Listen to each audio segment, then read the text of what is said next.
इस कार्यक्रम के प्रायोजक है कृषि एवं किसान कल्याण मंत्रालय, भारत सरकार। बसंत की फुहार, फागुन का महीना और होली का त्योहार। क्या बात है। 100.1 मेगाहर्ट्ज पर आप हैं आकाशवाणी के FM गोल्ड चैनल के साथ और अब समय हो चुका है किसान की बात का, जिसे लेकर आपके साथ हैं संजय और कुसुम। आज हवाओं में रंग है और खाने में मिठास है। हो भी क्यों ना, आज होली का त्योहार जो है, होली का त्योहार और आज का जो हमारा विषय है वो भी कुछ इसी तरह से मिठास से भरा हुआ है। किस विषय पर और क्या बात होने वाली है संजय? आज हम अपने कार्यक्रम में डॉक्टर संजीव कुमार पाठक से बात करेंगे, जो हमें बताएंगे बसंतकालीन गन्ने की खेती से जुड़े महत्वपूर्ण विषयों पर। अच्छा, तो आज हम गन्ने के बारे में बात करने वाले हैं, जो हमारे सभी व्यंजनों में, चाहे वो पुए पकवान हो या फिर मिठाइयाँ, सभी में मिठास लेकर आता है और खाने को बनाता है बेहद ही रोचक। तो चलिए ज्यादा इंतजार ना करते हुए बसंतकालीन गन्ने की खेती से जुड़े महत्वपूर्ण विषयों पर चर्चा को सुनते हैं, जिसमें विशेषज्ञ से बात कर रही हैं प्रीति।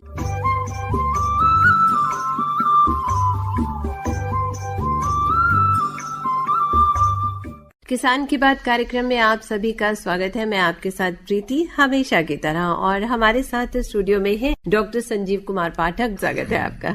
डॉक्टर साहब, किन किन उर्वरकों का प्रयोग हमें करना चाहिए और कितनी मात्रा में करना चाहिए, ये भी बहुत महत्वपूर्ण है। ये बहुत ही महत्वपूर्ण है, क्योंकि हमारी सरकार भी मृदा स्वास्थ्य कार्ड की बात कर रही है, संतुलित रूप में उर्वरकों की बात हम करते हैं जी। तो ये बहुत ही जरूरी है कि गन्ने की फसल ऐसी है कि लंबी अवधि की फसल होती है, लगभग 11-12 महीने की फसल होती है, और इसको खाद एवं उर्वरक की अपेक्षाकृत अधिक मात्रा में आवश्यकता होती है। लेकिन जरूरत इस बात की है कि हम संतुलित रूप में उर्वरकों का प्रयोग करें और जिस उर्वरक की आवश्यकता हो उन्हीं उर्वरकों का प्रयोग करें। इस कड़ी में मैं किसान भाइयों को सबसे पहले तो ये बताना चाहूंगा कि जब भी आप गन्ने की बुआई करें, बुआई से पूर्व उस खेत की मिट्टी की जांच अवश्य करा लें आप, क्योंकि मिट्टी की जांच कराने से हमें ये पता चल जाता है कि किस तत्व की कमी है या किस तत्व की अधिकता है।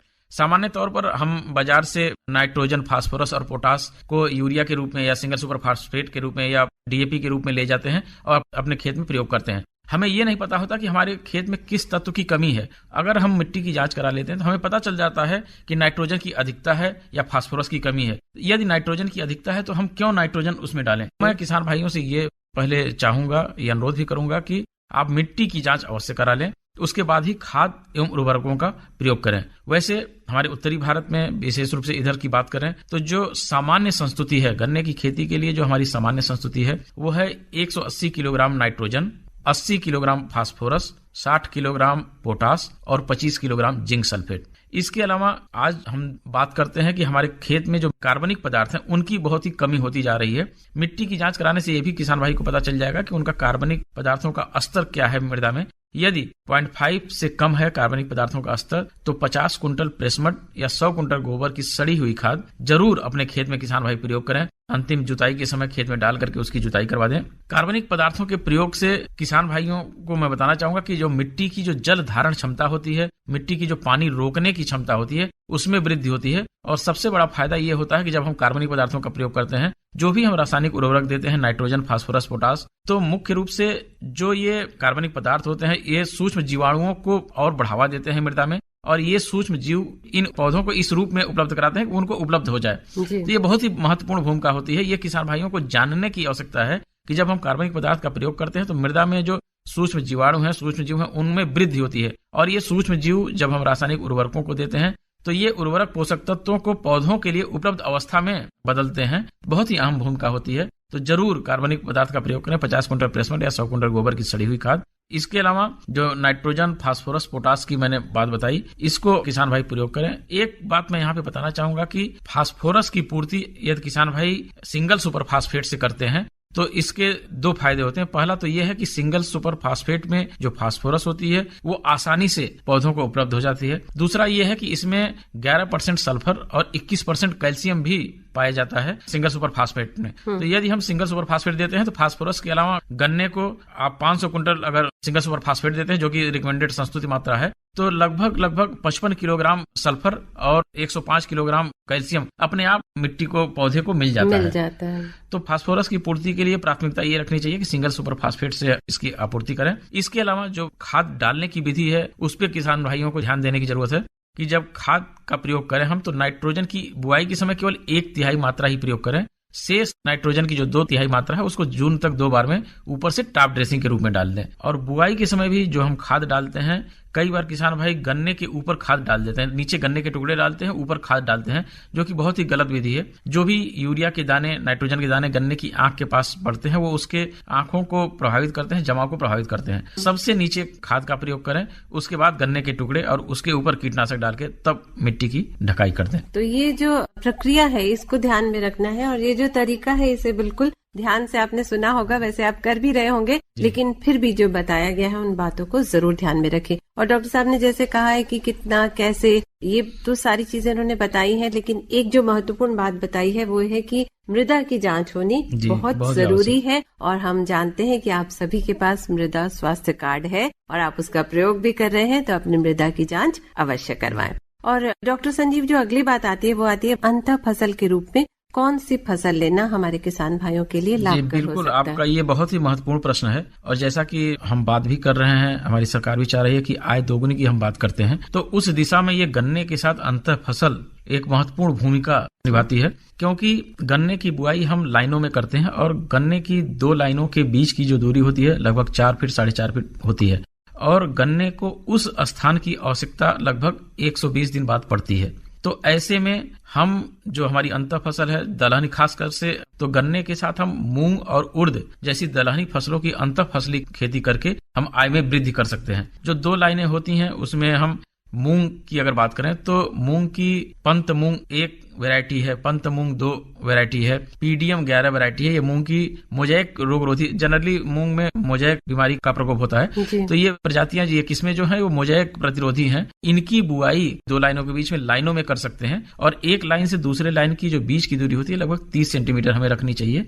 इस तरीके से लाइनों में बुआई करके हमें गन्ने के साथ, और उर्द की अगर बात करें तो उर्द भी हम ले सकते हैं। उर्द की वैरायटी है पंत उर्द 19, पंत उर्द 30, ये वैरायटियां हैं, ये मोजैक रोगरोधी हैं। इनकी बुआई किसान भाई 2 लाइनों के बीच में करके पैदावार ले सकते हैं। एक ये दोनों दलहनी फसलें हैं। ये जो दलहनी फसलें होती हैं इनकी जड़ों में गांठें होती हैं और उनके उस गांठों में जीवाणु पाए जाते हैं जो वायुमंडल में नत्रजन होती है उनका मिट्टी में स्थिरीकरण करते हैं जी। तो इससे प्रति हेक्टेयर लगभग 25 से 30 किलोग्राम नाइट्रोजन की हमें वायुमंडलीय नत्रजन की भी पूर्ति होती है, जो मृदा सुधार के रूप में बहुत ही बेहतर काम करते हैं। और साथ ही साथ हमें दलहन का उत्पादन मिल जाता है। अगर 1 हेक्टेयर में गन्ने के साथ बात करें तो लगभग 8 से 10 कुंटल मूंग हमें प्राप्त हो जाती है, 8 से 10 कुंटल उर्द प्राप्त हो जाती है, जो निश्चित रूप से हमारी आय में कहीं न कहीं वृद्धि करती है और मृदा सुधार का भी बेहतर काम करती है। तो इन बातों का ध्यान हमारे किसान भाई अवश्य रखेंगे। किसान की बात कार्यक्रम में आज हम चर्चा कर रहे हैं बसंतकालीन गन्ने की खेती के बारे में, और स्टूडियो में हमारे साथ है डॉक्टर संजीव कुमार पाठक। आप कार्यरत हैं गन्ना शोध परिषद शाहजहांपुर में और प्रसार अधिकारी हैं। आज हमारे साथ गोल्ड के स्टूडियो में है। डॉक्टर साहब, एक जो थोड़ी सी परेशानी आती है वो आती है खरपतवारों की, जो बिना बुलाए आ जाते हैं, उनके नियंत्रण के लिए भी थोड़ा सा तो सोचना पड़ेगा। बिल्कुल, खरपतवार नियंत्रण बहुत ही आवश्यक है। और ये मैं बताऊं कि खरपतवारों की वजह से लगभग 40% उपज में हमारे कमी आ जाती है जी। तो खरपतवार नियंत्रण की दिशा में एक तो जो हमने अभी चर्चा किया अंतः फसल, यदि हम अंतः फसलों की खेती करते हैं तो जो जगह हमारे बीच में है वो हमारी अंतः फसल ले लेती है और खरपतवार कम हो जाता है, जगह नहीं मिलती, फायदा भी है जी। इसके अलावा फिर भी अगर खरपतवार आ जाते हैं तो हमारा प्रयास ये होना चाहिए कि हम निराई गुड़ाई करें। निराई गुड़ाई से एक तो खरपतवार का नियंत्रण हो जाता है, और जैसा कि हमने कहा कि निराई गुड़ाई से मृदा में वायु का संचार बेहतर होता है, जिससे गन्ने की जड़ों को विकास का बेहतर मौका मिलता है। तो निराई गुड़ाई करने से खरपतवार नियंत्रण के साथ साथ ये भी हमारा फायदा होता है। यदि किसी कारणवश श्रमिक की उपलब्धता नहीं हो पा रही है तब हमें रासायनिक खरपतवार नाशी पे जाना चाहिए। और गन्ने में 2 तरह के खरपतवार पाए जाते हैं, एक सकरी पत्ती वाले और एक चौड़ी पत्ती वाले। तो इन दोनों के नियंत्रण के लिए मैं बताना चाहूंगा रासायनिक खरपतवार नाशी बहुत ही बेहतर है। मैट्रीब्यूजिन 70% का 500 ग्राम और 2,4-D 58%, इन दोनों को मिलाकर के 1000 लीटर पानी में घोल बनाकर गन्ने के जमाव के बाद 30-35 दिन बाद यदि हम लाइनों के बीच में इनका छिड़काव कर देते हैं तो खरपतवार पूरी तरह से नष्ट हो जाते हैं। और मैं बता दूं कि ये सेलेक्टिव हर्बिसाइड हैं, ये गन्ने की फसल पे कोई नुकसान नहीं पहुंचाते हैं। चलिए, एक छोटी सी बात और आपसे जानना चाह रहे थे, शुरुआती स्तर पर भूमिगत कीटों से भी अगर थोड़ा सा बचाव के बारे में बता दिया जाए तो जी मुझे लगता है बिल्कुल। थोड़ा किसान शुरुआती भाई तौर तैयार हो में जब हम जाएंगे। गन्ने की बुआई करते हैं तो भूमिगत कीट का प्रकोप होता है, तो उसके लिए हमें बुआई के समय जब हम बुआई करते हैं तो मिट्टी ढकने से पहले उसमें क्लोरपाइरीफास 20 EC 5 लीटर 1875 लीटर पानी में घोल बना करके यदि पेड़ों के ऊपर डाल के हम ढकाई कर दें तो भूमिगत कीटों से बचाव हो जाता है। या फिप्रोनिल अगर ले लें 0.3% का 20 किलोग्राम प्रति हेक्टेयर की दर से मिट्टी ढकने से पूर्व अगर गन्ने के पेड़ों के ऊपर डाल देते हैं तो भूमिगत कीटों से बचाव हो जाता है। तो इस तरीके से जमाव भी हमारा बेहतर होगा और भूमिगत कीट भी नहीं लगेंगे। नहीं लगेंगे। डॉक्टर संजीव, स्टूडियो में आने के लिए बहुत बहुत धन्यवाद आपका, और इतनी महत्वपूर्ण जानकारी आपने दी, आपका पुनः धन्यवाद करना चाहेंगे।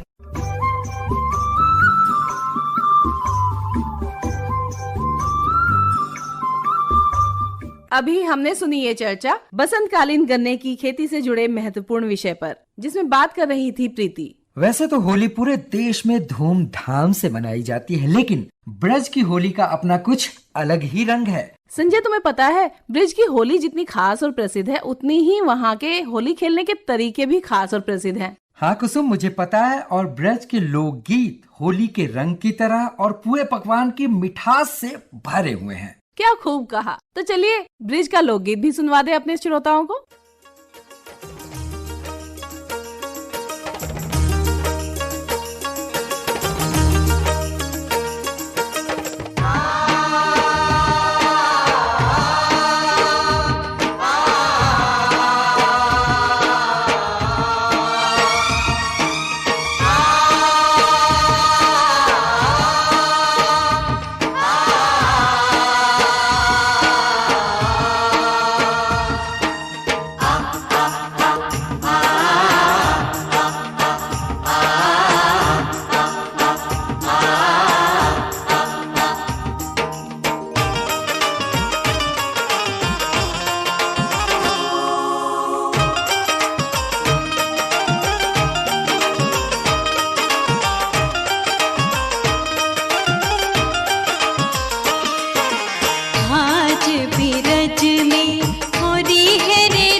होली है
लचकत कोई मचकत आवे, कोई लचकत कोई मचकत आवे, कोई सावर कोई गोरी है रे रसिया, कोई सावर कोई गोरी है रे रसिया, आज बीरज में गोरी है रे रसिया, आज बीरज में गोरी है रे रसिया, गोरी है रे रसिया पर चोरी है रे रसिया, गोरी है रे रसिया पर चोरी है रे रसिया, आज बीरज में गोरी है रे रसिया, आज बीरज में गोरी है रे रसिया।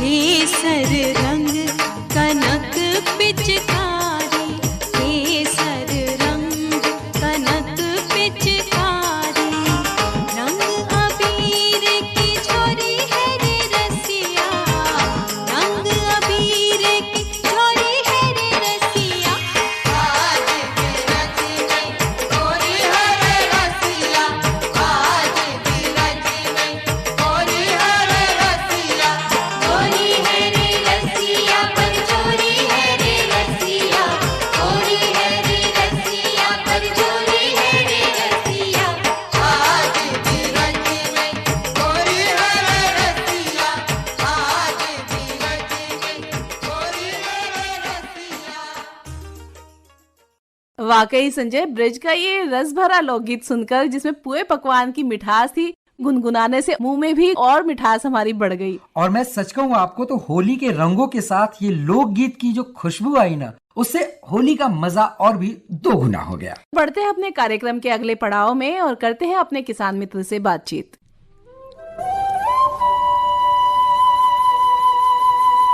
किसान की बात हम सब के साथ। हमारे साथ है एक किसान भाई। नमस्कार। नमस्कार। क्या नाम है आपका? नरेंद्र कुमार। अच्छा नरेंद्र जी, सबसे पहले तो हमें बताइए कि करीब करीब कितने बीघा जमीन है और कौन सी खेती करते हैं? मैं हमारे पास 5 बीघा जमीन है और हम गन्ने खेती और परवल खेती, सब्जी, खीरे वगैरह खेती करते हैं। और जो मुख्य फसल है वो गन्ने की है? जी जी। तो गन्ना जो है वो करीब कितने बीघा में आप बो देते हैं? गन्ना में 5 बीघा में बो देते हैं लगभग।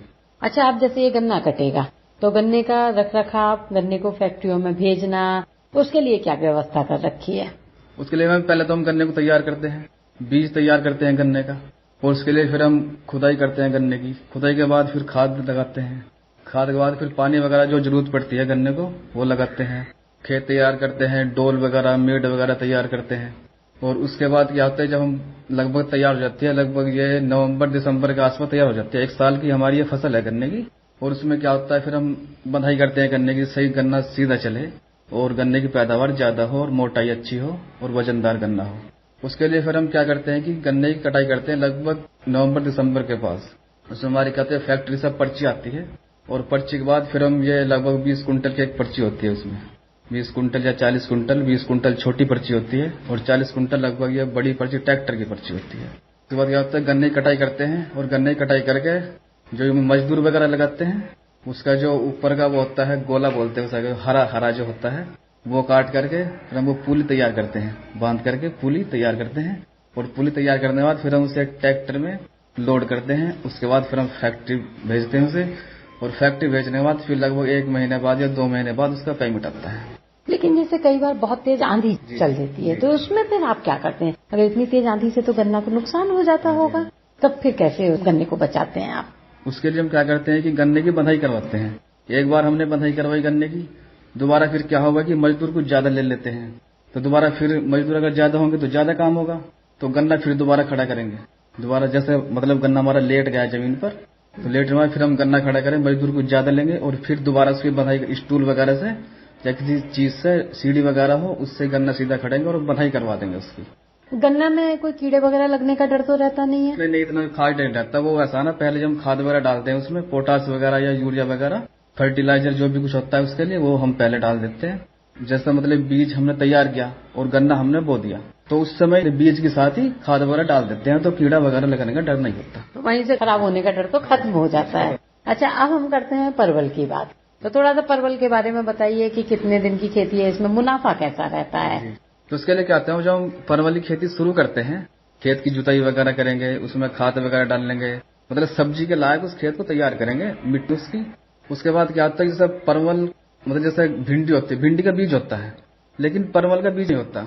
परवल का बीज एक जड़ होती है, जड़ हम तैयार करते हैं उसमें, और जड़ को क्या होता है मिट्टी में दबा देते हैं। मिट्टी में दबाने के बाद उसे हम ऊपर से ऐसे मिट्टी से थोड़ी गोलाई कर देते हैं, मिट्टी से डाल के, और जड़ को उसे ढक देते हैं। ढकने के बाद लगभग 15-20 दिन बाद हमारे अंकुर फूटने शुरू हो जाते हैं उसमें। जब अंकुर फूटने शुरू हो जाते हैं तो हम क्या करते हैं, उसमें खेत की नलाई, गुड़ाई, सिंचाई वगैरह मजदूर पकड़ते हैं, और मजदूर को लेने के बाद उसकी घास वगैरह खत्म करवाते हैं। तो लगभग 1-1.5 महीने बाद बेल होती है इसकी परवल की, तो बेल स्टार्ट हो जाती है।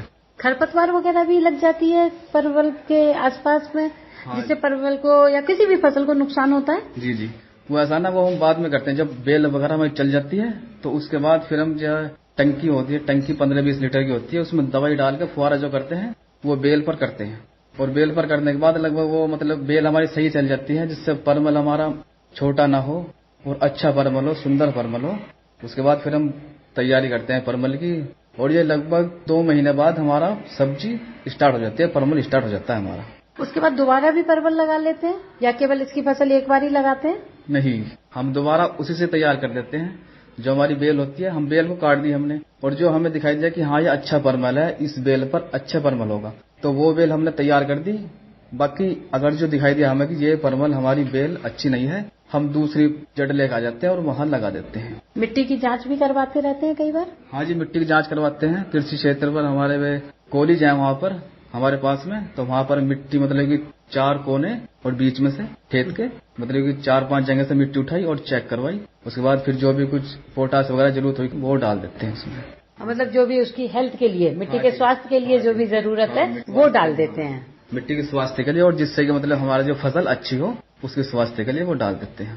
पानी की व्यवस्था क्या है? पानी की व्यवस्था मैम, तो हमारा क्या होता है, मतलब हमने जमीन में ही ऊपर पानी, हमारे लगभग 40-50 फुट पर पानी आ जाता है, तो उसके लिए हम बोरिंग और वो सेट कर दिया हमने एक बार। सम्मान निधि मिल रही है? हाँ जी, बिल्कुल खुश हैं? हाँ जी। सरकार की कितनी सारी योजनाएं, फसल बीमा करवा रखा है? जी जी, फसल बीमा ही करवा रखा है, उसे सारी सुविधा मिल गया, वैसे कोई समस्या नहीं है हमें। आपका बहुत बहुत धन्यवाद।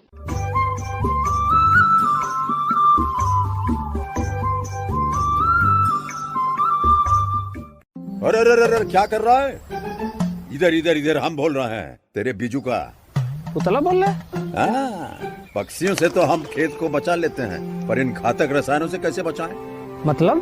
देख बेटा, तू जो ये अंधाधुंध रसायन मिलाता है ना, मिट्टी की सेहत बिगड़ने लगी है, और जब माटी ही कमजोर पड़ जाएगी तो उपज कैसे सेहतमंद होगी? अरे पहले ऐसा नहीं था, पूछना अपने बड़े बुजुर्गों से, कैसे फसल लहलहाती थी, शुद्धता झलकती थी। हाँ, माटी भी तंदुरुस्त और लोग भी। अरे पहली वाली बात कहाँ, पर अब तो सब यही डाले हैं। सब नहीं, आज भी लाखों जागरूक किसान परंपरागत विधि से फसल उगा रहे हैं, खर्चा कम और उपज की कीमत भी बेहतर पा रहे हैं। सच है? रे बेटे, एक्सपीरियंस से बता रहे हैं, धूप में बाल सफेद नहीं किए हैं। हाँ। ठीक है भाई, मैं भी आज से जैविक खेती शुरू करूंगा। माटी से प्रेम की परंपरा है, परंपरागत खेती। 100.1 मेगाहर्ट्ज पर आप है कार्यक्रम किसान की बात में, और होली का त्योहार है, रंगों की बौछार है, रंग बिरंगे फल और सब्जियां और उनके उतरते चढ़ते बाजार भाव। तो क्यों ना एक नजर डाल ली जाए आज के बाजार भाव पर। चलो पगडंडी से मंडी। आजादपुर सब्जी मंडी से प्राप्त फलों और सब्जियों के भाव कुछ इस प्रकार से हैं। सेब 130 रूपए प्रति किलो की दर से उपलब्ध है, अमरूद 40 रूपए, बेलगिरी 16 रूपए, चीकू 25 रूपए। सब्जियों की बात करें तो बीन्स 28 रूपए, कुंदरू 20 रूपए, पालक 8 रूपए और सेम 22 रूपए प्रति किलो की दर से बाजार में उपलब्ध है। तो ये था आज का बाजार भाव।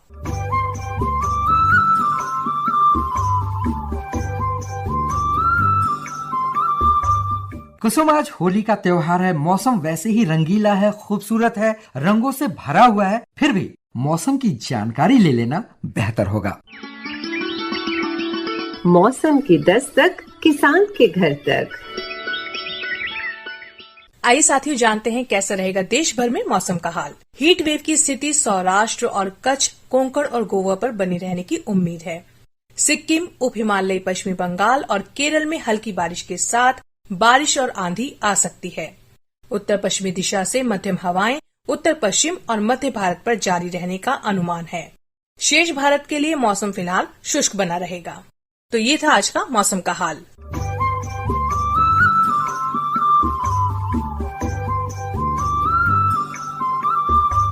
100.1 मेगाहर्ट्ज पर आप है कार्यक्रम किसान की बात में। और अब चलते चलते हमारे किसान मित्र या हमारे श्रोता हमसे कोई जानकारी लेना चाहे या फिर सुझाव देना चाहे, किसान की बात @gmail.com पर आप हमें मेल कर सकते हैं।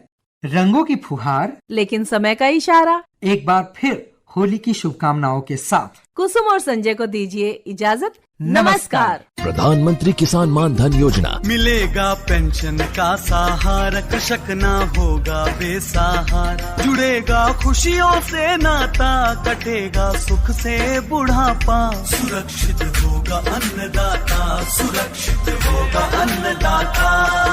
प्रधानमंत्री किसान मान धन योजना से लघु सीमांत किसानों का भविष्य होगा सुरक्षित और 60 वर्ष की आयु से 3,000 रूपए मासिक पेंशन होगी सुनिश्चित। 55 रूपए से 200 रूपए की मासिक किश्त देकर प्रवेश कर सकते हैं। 18 से 40 वर्ष तक के किसान इस अंशदायक योजना में सरकार देगी बराबर का योगदान। सभी किसान भाई बहन इस योजना के लाभ के लिए जन सेवा केंद्र में जाएं और अपना निशुल्क नामांकन कराएं। प्रधानमंत्री किसान मान धन योजना, अन्नदाता के परिश्रम को संबल, पेंशन से सुरक्षित उनका कर। कृषि एवं किसान कल्याण मंत्रालय, भारत सरकार द्वारा जनहित में जारी। इस कार्यक्रम के प्रायोजक थे कृषि एवं किसान कल्याण मंत्रालय, भारत सरकार।